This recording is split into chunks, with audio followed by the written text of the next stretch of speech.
वो भी एक रात थी जब हमने रोया, सब कुछ खोया और एक बार ऐसा सहमा कि क्या हमारी लाइफ बस एक कीड़े मकोड़े जैसी ही इस धरती पे रह गई है कि लोग हमें जितनी बार हम आगे जाने की कोशिश कर रहे हैं बस पकड़ के पीछे घींच देते हैं। मतलब कि हम जितनी बार सोच रहे हैं कि अभी मैं क्लाइंब करूंगा, उतनी बार लोग हमारी सीढ़ी को पकड़ते हैं एंड नीचे खींच देते हैं और बार बार हमें यही दिखाते हैं कि तुम्हारी औकात बस यहीं तक सीमित है कि तुम हमारी बातें सुनो और अपनी चुप चपड़ बंद रखो।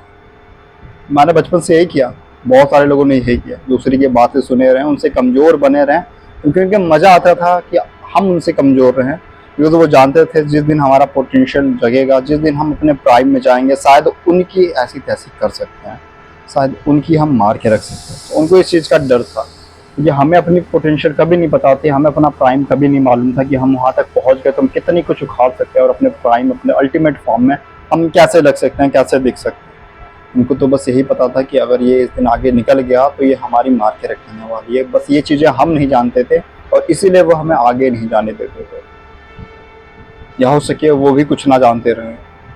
लेकिन दोस्त, एक चीज़ बता देना चाहता हूँ, जो तुमने रोया है, जो तुमने खोया है, जो तुमने पाकर भी खो दिया और जो तुम्हारा था वो तुम्हारा होके भी ना हो सका, तो फिर अब तुम्हारे पास बस एक ही चारा बचा हुआ। जो दुनिया है जिसने तुमको रुलाया था, हम उसको रुलाएंगे तो नहीं, लेकिन अब उसके कहने पर रोना बंद कर देंगे। बिल्कुल इमोशनलेस, इमोशन है ही नहीं हमारे अंदर, बिल्कुल रिएक्शनलेस, हम रिएक्ट करते ही नहीं। आपकी बातों से हमें फ़र्क पड़ता ही नहीं, आप कुछ भी बोल लो, आप कुछ भी कर लो, हम तो रहेंगे अपने धुन में ही। क्योंकि हम जानते हैं अगर आपकी धुन में चलना स्टार्ट कर दिया तो फिर आप वही करोगे जो आज से इंडिया में पहले हुआ करता था। आज़ादी चली गई, लेकिन आज भी जो छुआछूत है, वो लोग कहते हैं ना कि कम हो गया, देखिए वो अभी दिमाग में बसा पड़ा है वो बस। मुझे इससे कोई प्रॉब्लम नहीं है आपको, मुझे प्रॉब्लम बस इस चीज़ से कि जो बेचारा गरीब, अगर वो गरीब है तो आप उसको दबाते जा रहे हो, उसको दबाते जा रहे हो, उसके आप बस फ़ायदे उठा रहे हो। कभी आपने सोचा था कि अगर उसको आगे बढ़ा देंगे तो अपने देश में हम कितना बड़ा कंट्रीब्यूशन करेंगे? कभी नहीं सोचा।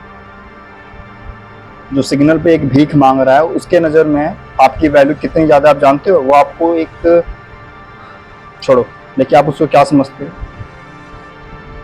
एक माँ बेचारी 4 लड़कों के साथ घूम रही है सिग्नल पे, क्या आप उसको एक बिस्किट का पैकेट नहीं दे सकते? बस एक नमकीन नहीं दे सकते, या 5 का सिक्का नहीं दे सकते, या 10 की नोट नहीं दे सकते? क्या आप इतने गरीब हो? आप एक क्रेटा अफोर्ड कर सकते हो, एक थार अफोर्ड कर सकते हो, बट एक 10 का सिक्का, एक 10 की नोट नहीं दे सकते उसको। कितने गिरे हुए हो आप। और हाँ, मैं ये कहूँगा, जो दूसरों को खींचते हैं वो साले कभी आगे नहीं जाते हैं, वो पीछे के पीछे रह जाएंगे। और एक दिन आप इतने आगे जाओगे, इतने आगे जाओगे कि दुनिया देखेगी, बिकॉज आपका टाइम आपका वेट कर रहा है, बस आपको उठना है, जाना है और उसको छू लेना है, क्योंकि वो आपको छूने के लिए बेताब है और आप उसको छूने के लिए बेताब होना आपको पड़ेगा। बिकॉज किसी का भी प्राइम उससे दूर नहीं रह सकता। कभी ना कभी आप अपना अल्टीमेट फॉर्म टच करोगे, एंड जिस दिन आप अपना अल्टीमेट फॉर्म टच करोगे उस दिन दुनिया आपकी नहीं, आप दुनिया को मार लोगे। सो माय नेम इज फ्लूडो, और हाँ, फॉलो कर लो, आगे मिलता रहूँगा आपसे।